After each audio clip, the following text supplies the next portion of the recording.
Hola chicos, buen día, buenas tardes. Pues bueno, vamos a tratar de empezar con la clase de hoy que quedó pendiente el sábado. Y antes de comenzar con el tema, me gustaría como irles contando pues un poco de qué va, pero a través de una historia, como para hacerlo más llevadero. Entonces, esta va de cuando yo era niño, me acuerdo que un amigo me contó que se cayó de la bicicleta y se raspó la rodilla, ¿no? Pero en lugar de que le vieran la herida, pues él siguió jugando como si nada. Es algo como que muy común hacia los niños, ¿no? Pues, ¿por qué creen que lo hacen? Lo que vamos a ver hoy tiene que ver un poco con eso. Es una pequeña historia de cómo a lo largo de nuestra vida, pues vamos utilizando pues diferentes estrategias precisamente para hacerle frente a situaciones que de alguna manera nos resultan difíciles o muy dolorosas, ¿no? La manera en la que enfrentamos esto, usualmente en el psicoanálisis, que fue la teoría donde nos quedamos, se les conoce como mecanismos de defensa, que de alguna manera pudiéramos entenderlo como herramientas psicológicas que precisamente lo que hacen es ayudarnos a protegernos de algunas cosas como la ansiedad o pudiéramos decirlo como del malestar emocional en general. Entonces lo que vamos a ver hoy es precisamente qué son los mecanismos de defensa, cómo funcionan. No vamos a ver todos, pero vamos a ver algunos de los más relevantes. Y también vamos a hablar de un concepto que se llama catarsis, que básicamente la catarsis es cómo o la manera en la que liberamos la tensión emocional que se va acumulando a lo largo de nuestra vida. Entonces, si pensamos en estos conceptos, seguramente, pues bueno, nos va a servir para el examen, pero seguramente nos va a permitir tener mayor conciencia de ciertos procesos mentales, ciertos procesos emocionales que vamos teniendo y que pudieran afectarnos pues a nosotros y también a los que nos rodean, ¿ok? Entonces, pues sin más, permítanme ir compartiendo pantalla y, denme un segundo, para ir compartiendo pantalla y pues que lo vean como con apoyo visual, porque creo que eso facilita un poco las cosas. Entonces, vamos a ver, lo dejé por acá. Bien.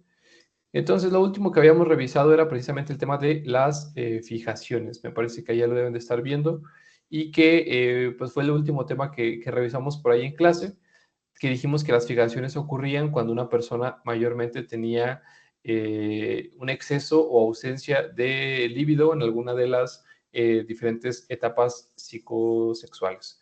Entonces dijimos ahora que vamos a empezar con los mecanismos de defensa, que ya se los definí como tal. Entonces, el primero de ellos que vamos a ver es este que está por aquí, que se llama la represión.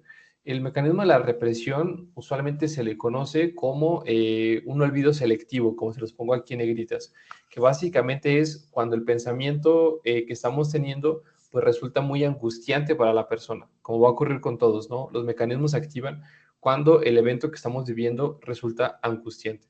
Entonces, lo que va a pasar es que debido a esto que les comentaba, es demasiado lo que estamos viviendo y ¡pum! Lo que hace nuestra estructura psíquica, o podemos ponerlo así como nuestra mente, es olvidar aquellos detalles como muy específicos o ciertos detalles que nos llevaron a esa situación desagradable. Les pongo por ahí, olvidamos cosas de una mala experiencia amorosa, ¿no? Por ejemplo, y vamos olvidando estas cuestiones. A eso le llamamos represión, ¿no? El siguiente sería la regresión, que la regresión pues está un poco en el nombre y se los pongo ahí como con ese diagrama que vemos, esa figura de las flechas, tiene que ver con ir recuperando la seguridad que quizá teníamos en zonas o en etapas anteriores. Es decir, quizá yo que ya soy un adulto, pues hay muchas conductas que naturalmente dejé de hacer porque no soy un niño, como quizá sería pasarme todo el día en cama, jugar todo el día videojuegos, no hablar con nadie o salirme todo el día de casa. El caso es que lo que ocurre, otra vez, ante una situación muy adversa, lo que va a pasar es que pues eso me causa ansiedad y entonces voy a regresar, por ejemplo, a una etapa donde estaba seguro como cuando era niño. Les pongo ahí, por ejemplo, que hay niños, que seguramente han visto, conocen a alguno que llega un hermanito y entonces una etapa que habían superado, por ejemplo, chuparse el dedo, pues lo vuelven a hacer porque vuelve a tener un hermanito. Naturalmente, diría la teoría psicodinámica, le va a causar ansiedad al niño el tener un hermano, el ya no ser el protagonista quizá, y entonces vuelve a tener esa etapa. Entonces ese sería el segundo, la regresión. El otro, tenemos la introyección, que básicamente es cuando le copiamos un poco la personalidad a alguien de cierta manera. Esto va a ocurrir, por ejemplo, pensemos cuando entramos a un trabajo nuevo, seguramente sentiremos ansiedad Pues porque no conocemos a la mayoría de la gente y esto es complicado.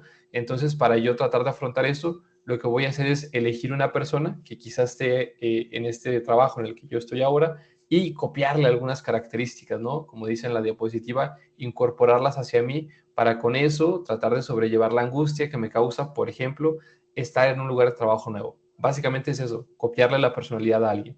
El siguiente sería la negación, que la negación tal cual aquí es donde la persona ante mucha ansiedad va a tener lo que se le conoce como un blackout, es decir, va a olvidar tal cual procesos grandísimos de su vida que aún y cuando le mostremos imágenes, videos, los habrá bloqueado totalmente de su memoria. En el otro eran como momentos selectivos, aquí son periodos más extensos, ¿no?, de la vida. Esa sería. Después tenemos una de las últimas que estaremos revisando, que es la racionalización. Seguramente les ha tocado que alguien llega tarde por algo en una cita, en el trabajo, demás, y empieza a dar un montón de excusas, empieza a dar un montón de razones.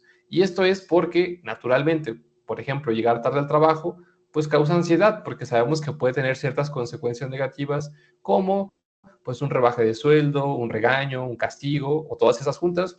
Y entonces, ¿qué es lo que hace la persona para defenderse?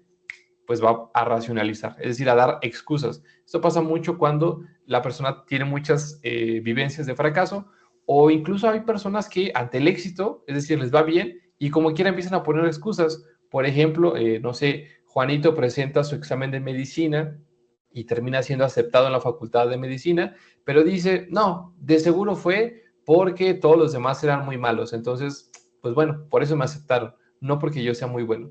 Pero fíjense cómo en ambos casos, cuando hay fracaso o hay éxito, lo que termina pasando es que la persona no acepta el resultado y entonces lo que hace es precisamente activar este mecanismo de defensa, de excusas, por ejemplo, para no afrontar eso que le está pasando, ¿no? El otro sería la intelectualización, que es parecido a la anterior, a la racionalización. Sin embargo, lo que ocurre con este, a diferencia del otro, es que la persona da razones, excusas, pero que son más intelectuales, es decir, un tanto más complejas. Por ejemplo, pudiéramos pensar en una persona que, no sé, algún familiar tiene cáncer, una enfermedad muy grave, y lo que muchas veces hace, porque eso claramente es en la persona, lo que van a hacer es ponerse a súper vigilar o súper investigar, quise decir, un montón de las causas o un montón de las consecuencias de tener cáncer o cómo se puede sobrellevar, buscar muchos médicos, buscar muchas opciones, muchos síntomas. Al final de cuentas, lo que hace la persona al estar buscando tanta información es dar razones intelectuales, es decir, como despegarse un poco de la vivencia, como no pasar por este componente emocional, sino tratar de darle esas razones que van a ser muy frías, muy distantes, y entonces la persona así mayormente va a tratar de afrontar pues, la ansiedad que le causaría, por ejemplo, tener a un familiar con alguna enfermedad, por ejemplo. La otra sería, y hasta aquí le vamos a dejar con los mecanismos de defensa, sería el desplazamiento. Seleccioné estos porque considero que son los más comunes, ¿no?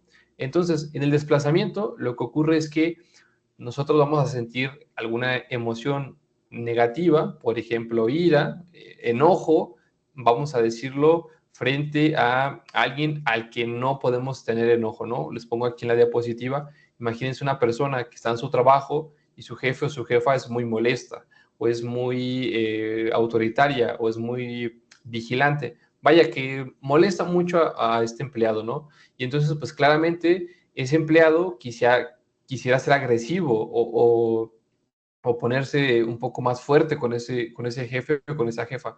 Sin embargo, pues sabe que por estas reglas, el super yo, si recuerda lo que decíamos en clase, le dice que con su jefe no puede ponerse violento.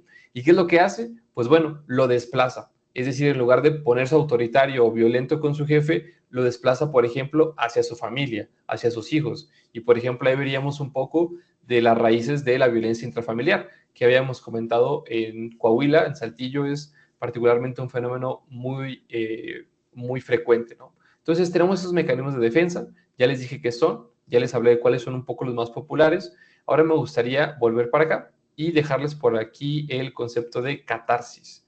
Que la catarsis, vamos a hacerlo igual un poquito más grande, La catarsis, de cierta manera, es un momento de liberación, ¿no? Ya habíamos visto que tenemos dos tipos de pulsiones o dos tipos de instintos, el tánatos y el eros, de alguna manera, que alguno nos va a llevar a conductas que ponen un poco más en riesgo nuestra calidad de vida, que sería el tánatos, este impulso de muerte, de agresión, y el eros, que sería más este impulso o esta idea del amor, del cuidado, ¿no? Entonces, usualmente estamos teniendo estas ideas que pueden ser negativas y lo que vamos haciendo es, cuando decimos que hacemos catarsis, es cuando vamos liberando ciertas energías, ¿no? Porque si no, pues no la podemos contener todo el tiempo. Y entonces lo que va a pasar es que si no se hace catarsis, si no se libera toda esa cosa inconsciente que traemos, eso nos va a causar neurosis, nos va a causar más ansiedad. Entonces, por eso se dice que la catarsis, vamos a hacerlo más grande también, que la catarsis usualmente se relaciona con las cuestiones de agresión. ¿Por qué? Porque si la persona tiene muchos impulsos reprimidos que están encerrados de alguna manera, pues eso en algún momento va a explotar de cierta forma a través de conductas violentas. Sin embargo, si la persona va liberando esos impulsos que tenía ahí guardados, pues seguramente va a ser más funcional en la vida cotidiana. Pudiéramos pensarlo en una analogía como esta idea de una olla de presión, ¿no? Cuando cocinamos ahí la carne o los frijoles, pues la olla de presión tiene todo contenido, ¿no? Entonces cuando abrimos la olla, pues claro, sale todo este aire, pero no podemos abrirla de golpe, sino que tenemos que abrirla ahí como esta valvulita para que poco a poco vaya sacando toda precisamente la presión que tiene dentro.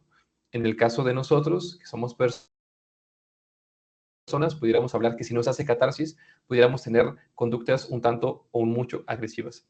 Entonces, pues esos eran los conceptos que nos habían quedado pendientes, la cuestión de qué eran los mecanismos de defensa. Déjenme ver si dejé algo aquí pendiente. De qué eran los mecanismos de defensa, ya les expliqué cuándo ocurren, más o menos por qué ocurren, y la cuestión de la catarsis, que dijimos que va a ser útil para ir liberando estas emociones que pudieran convertirse como en conductas violentas o negativas, y que si no, pues vamos a explotar, así como la olla de presión. Y listo, eso sería el último capítulo, la primera parte de dinámica, todo lo que era el yo, el super yo, el ello, estas pulsiones que decíamos, las etapas psicosexuales, y también lo que vimos de Wundt, lo que vimos de William James, y lo que vimos al inicio de qué es la ciencia, por qué la psicología es ciencia, el pensamiento cotidiano, el pensamiento científico, todo eso es lo que estará viniendo en su examen de esta semana. Así que, pues sin más, espero que tengan buen día y espero verlos pronto. Bye, bye.